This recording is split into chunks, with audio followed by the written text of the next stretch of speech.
फिर बताया जाता है कि डेनमार्क की फौज वाइकिंग के साथ मिलकर इंग्लैंड पर हमला कर रही थी। फिर डेनमार्क का राजा बोलता है कि अपनी फौज को वापस बुला लो। फ्लोकी कहता है आप क्या कह रहे हैं, क्या हम फौज को वापस बुला ले, आप उन्हें वापस बुलाना चाहते हैं?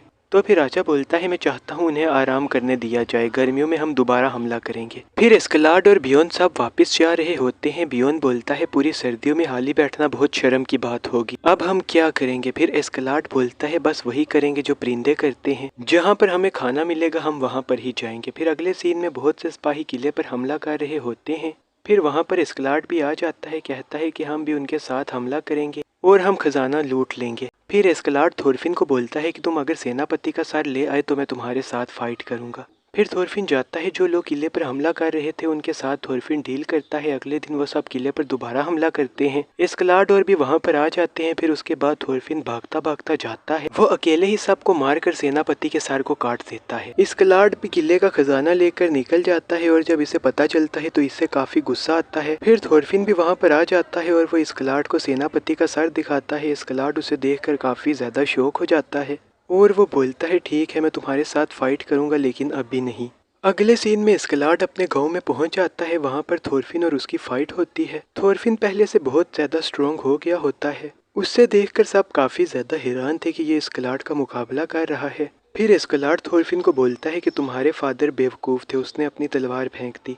थोरफिन काफी ज्यादा गुस्से में आ जाता है और एस्कलाड यही चाहता था। फिर थोरफिन अटैक करने जाता है, एस्कलाड उसे आसानी से हरा देता है। फिर सब बैठकर खाना खा रहे होते हैं। गुलाम लड़की से खाना गिर जाता है, उसका मालिक उसे काफी ज्यादा मारता है। एस्कलाड बोलता है गोन को लगता है वो उसकी गुलाम है लेकिन वो खुद भी पैसों का गुलाम है। हर इंसान किसी न किसी चीज का गुलाम होता है। फिर थोरफिन को दिखाया जाता है बाहर जहाज में अकेला बैठा होता है।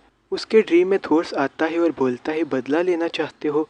मैंने तो तुम्हें मना किया था और बताया था कि किसी का भी कोई दुश्मन नहीं होता, लेकिन तुम मेरी बात नहीं समझे। शायद तुम्हें खुद ही इस बात का एहसास हो जाएगा। फिर वहां पर वो गुलाम लड़की थोरफिन को खाना देने आती है। थोरफिन अचानक से उठ जाता है और उसकी गर्दन पर खंजर रख देता है। वो लड़की काफी ज्यादा डर जाती है। फिर थोरफिन खाना खाने लगता है। वो लड़की बोलती है क्या तुम गुलाम हो? ये बात सुन के थोरफिन बोलता है नहीं मैं गुलाम नहीं, मैं एक वॉरियर हूँ, मैं जहाँ मर्जी खाना खाऊं मेरी मर्जी। अगर मैं तुम्हारी जगह होता गोन को मार कर भाग जाता। वो लड़की बोलती है मैं नहीं मार सकती, अगर भाग भी जाऊं तो मैं कहाँ पर जाऊंगी, समुंदर की दूसरी तरफ भी यही सब होगा, फिर कोई मुझे गुलाम बना लेगा। थोरफिन बोलता है नहीं, ऐसी एक जगह है जहाँ पर कोई जंग नहीं होती, कोई किसी का गुलाम नहीं होता और उस जगह का नाम है विनलैंड। अगले सीन में डेनमार्क का राजा दिखाया जाता है और वो बोलता है अब टाइम आ गया है कि हम इंग्लैंड को अपनी ताकत दिखाए। फिर डेनमार्क की फौज इंग्लैंड पर हमले करती है और वो लगातार जीत रहे होते हैं। लेकिन फिर एक जगह ऐसी आती है जहां से आगे वो नहीं बढ़ पाते, क्योंकि इस बार उनका सामना होता है थोरकेल से। ये वही है जो स्टार्टिंग में थोर्स के साथ था। डेनमार्क की फौज इसे नहीं हरा पाती। वहां पर एस्कलाड भी आ जाता है और वो बोलता है इस बार जीतना आसान नहीं होगा क्योंकि हमारे सामने थोरकेल है, अब वो हमारे दुश्मनों के साथ मिल गया है। फिर फ्लोकी उसके पास जाता है और उसे बोलता है मैं तुम्हें इंग्लैंड से ज्यादा पैसे दूंगा, हमारे साथ हो जा। थोरकेल बोलता है पहले मैं तुम्हारे साथ ही होता था लेकिन इंग्लैंड की फौज इतनी ज्यादा ताकतवर नहीं है, उनसे लड़ने में इतना मजा नहीं आता, इसलिए मैं इनकी तरफ हो गया हूँ ताकि मैं तुमसे लड़ पाऊँ और मुझे और ज्यादा मजा आए। फ्लोकी काफी हैरान हो जाता है। फिर थोरकेल एक बड़ा सा पत्थर उठाता है। फ्लोकी काफी ज्यादा डर जाता है और वो वहां से भाग जाता है। उसके बाद फ्लोकी डेनमार्क के राजा को बताता है कि हम जो मर्जी कर ले वो हमारी साइड नहीं होगा। फिर राजा बोलता है तो फिर हमला करो। अगले सीन में एस्कलाड थोरफिन को बोलता है थोरफिन अगर तुम थोरकेल का सर ले आओ मैं तुम्हारे साथ दोबारा फाइट करूंगा। फिर थोरफिन जाता है और थोरकेल बोलता है इस बच्चे को कोई कुछ भी नहीं करेगा, ये मेरा है। फिर दोनों की फाइट होती है। थोरफिन को थोरकेल की पावर का पता चल जाता है और वो बोलता है अगर इसका एक पंच भी मुझे पड़ गया तो मैं मार जाऊंगा। फिर थोरफिन थोरकेल की गर्दन पर अटैक करता है लेकिन उसके हाथ पर उसका खंजर लग जाता है। थोरकेल थोरफिन को उठा उठा कर फेंकता है। फिर राजा सबको वापस बुला लेता है और एस्कलाड और बाकी सब वहां से चले जाते हैं। थोरकेल को लगता है कि थोरफिन मर गया है लेकिन फिर अचानक से थोरफिन उसकी 2 फिंगर काट देता है। थोरकेल ये देखकर काफी ज्यादा खुश हो जाता है। फिर वो थोरफिन को बोलता है कि तुम्हारा नाम क्या है?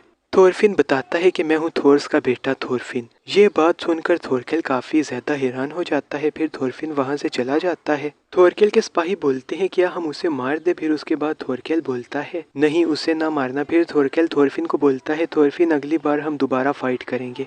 फिर थोरकेल के सब सिपाही खुश होने लग जाते हैं क्योंकि सब डेनमार्क के सिपाही वहां से भाग गए थे। थोरकेल ये देखकर काफी ज्यादा उदास हो जाता है और वो बोलता है वापिस आओ, लड़ो मुझसे। फिर थोरफिन को दिखाया जाता है उसकी हालत काफी ज्यादा खराब होती है, ऐसा लग रहा होता है जैसे उसकी हड्डी टूट गई है। फिर एस्कलार्ड उसे देखकर बोलता है तुम अभी तक जिंदा हो, अगर चला नहीं जा रहा तो तुम यहाँ पर ही रुक जाओ। तो फिर उसके बाद थोरफिन चलने लगता है। फिर वो सोचता है कि थोरकेल पागल आदमी है, किसी को भी जंग में मजा कैसे आ सकता है। फिर अगले सीन में उनके ऊपर पत्थर आकर गिरता है। फिर दिखाया जाता है ये थोरकेल ने फेंका है, मतलब इतना ज्यादा स्ट्रोंग है कि इतनी दूर तक पत्थर फेंक दिया। डेनमार्क का सिपाही बोलता है हमारी इतनी बेइज्जती कर रहा है, हमें लड़ने दो, हम 4000 सिपाही हैं। रेगनार बोलता है नहीं, जब तक राजा नहीं बोलेंगे तब तक हमला नहीं करना। फिर थोरकेल के पास ये आता है और उसे बोलता है राजकुमार कनूट भी आया हुआ है और ये जो कनूट है ये डेनमार्क के राजा का बेटा है। थोरकेल जब ये बात सुनता है तो वो कुछ सोचने लग जाता है। अगले सीन में एस्कलार्ड थोरफिन को बोलता है क्या हुआ, ठीक से सोए नहीं? थोरफिन बोलता है मुझसे दोस्तों की तरह बात ना करो, मैं तुम्हारा सर काट दूंगा एक दिन, मैं तुम्हारा दोस्त नहीं हूँ। तो फिर एस्कलार्ड बोलता है ये जिंदगी है, कभी ना कभी तो मैं बूढ़ा हो जाऊंगा, तुम जवान हो जाओगे, कभी ना कभी मैं हारूंगा। फिर वहाँ पर एक सिपाही आ रहा होता है, एस्कलार्ड उससे पूछता है। फिर वह सिपाही एस्कलार्ड को बताता है थोरकेल ने हमारे ऊपर हमला कर दिया है, वो बहुत ज्यादा ताकतवर है, हम उसके सामने कुछ भी नहीं कर पाए। थोरकेल राजकुमार कनूट को अपने साथ ले गया है। फिर वो सिपाही एस्कलार्ड को बोलता है अगर तुम हमारा साथ दोगे तो हम तुम्हारे एहसानमंद रहेंगे। फिर एस्कलार्ड उसका सर काट देता है, ये देखकर सब हैरान हो जाते हैं। फिर एस्कलार्ड बताता है कि हम किसी की भी मदद नहीं लेंगे, हम खुद जाकर कनूट को बचा लेंगे, फिर हम किसी भी राजा को कनूट को देकर इनाम ले सकते हैं। फिर थोरकेल और उसके सिपाही को दिखाया जाता है वो कनूट को लेकर जा रहा होता है। फिर उनको किसी की आवाज आती है और फिर थोरकेल हमला करता है, उस सिपाही का कुछ ये हाल होता है। फिर सब सिपाही बोलते हैं राजकुमार कनूट और रेगनार को हमारे हवाले कर दो। थोरकेल फौरन कर देता है और बोलता है अब डरने की जरूरत नहीं है, अब तुम अपनी पूरी ताकत के साथ हमारे ऊपर हमला कर सकते हो। ये बात सुन के वो सिपाही काफी ज्यादा गुस्से में आ जाता है। रेगनार बोलता है नहीं, ये लड़ने का टाइम नहीं, यहाँ पर हम कुछ नहीं कर सकते, हमें सिर्फ अभी राजकुमार को बचाना है।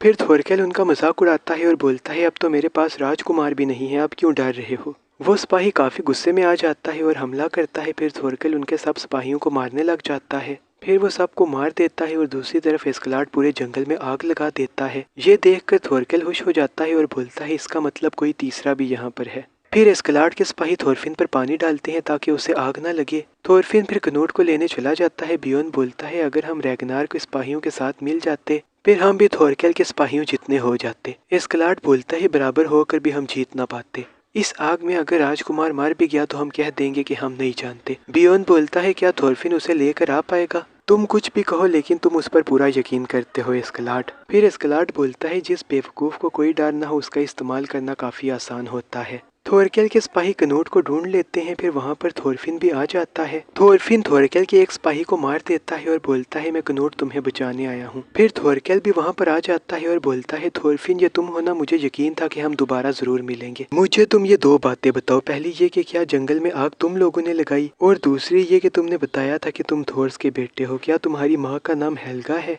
ये बात सुन के थोरफिन काफी ज्यादा हैरान हो जाता है और बोलता है तुम्हें कैसे पता? थोरकेल बोलता है अच्छा तो इसलिए इतने ताकतवर हो। फिर उसके बाद थोरफिन बोलता है तुम्हें कैसे पता? थोरकेल बोलता है थोर से सिर्फ ऐसा था जो मुझसे ज्यादा ताकतवर था। फिर जंगल में आग लग जाती है और फिर थोरकेल बोलता है अभी मैं तुम्हें राजकुमार दे रहा हूँ, वैसे भी हम एक ही जगह पर जा रहे हैं, तुम जीत कर जरूर दिखाना थोर्स के बेटे। अगले सीन में बियोन बोलता है इस बार थोरफिन को कुछ ज्यादा ही देर हो गई है, इस बार तुमने उस पर कुछ ज्यादा ही भरोसा कर लिया है, लेकिन फर्क नहीं पड़ता क्योंकि हमारा ज्यादा नुकसान नहीं हुआ।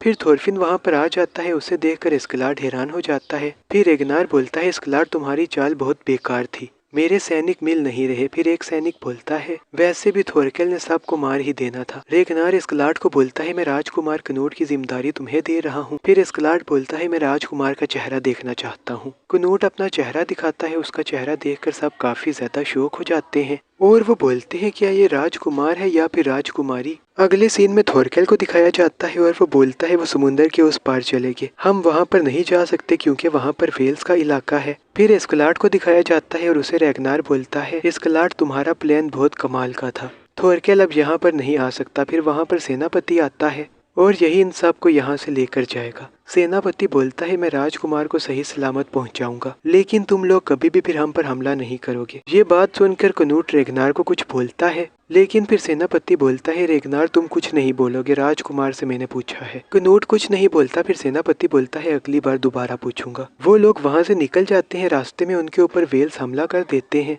फिर उनका सेनापति वहाँ पर आता है। एस्कलार्ड कनूट को बोलता है उनसे बात करो, कुछ ऐसा बोलो कि वो लोग डर जाए। लेकिन कनूट किसी दूसरे के सामने बात नहीं करता। वो रेगनार के पीछे छुप जाता है। थोरफिन उसे बोलता है कि तुम डरपोक हो। फिर एस्कलार्ड सेनापति को बोलता है मुझे अब इनको अपना प्लान बताना होगा। फिर वो वेल के सेनापति को बताता है कि उसके फादर डैन थे और उसकी मदर वेल थी। ये बात सुनकर वो हैरान हो जाता है कि एस्कलार्ड के अंदर वेल्स का खून भी है।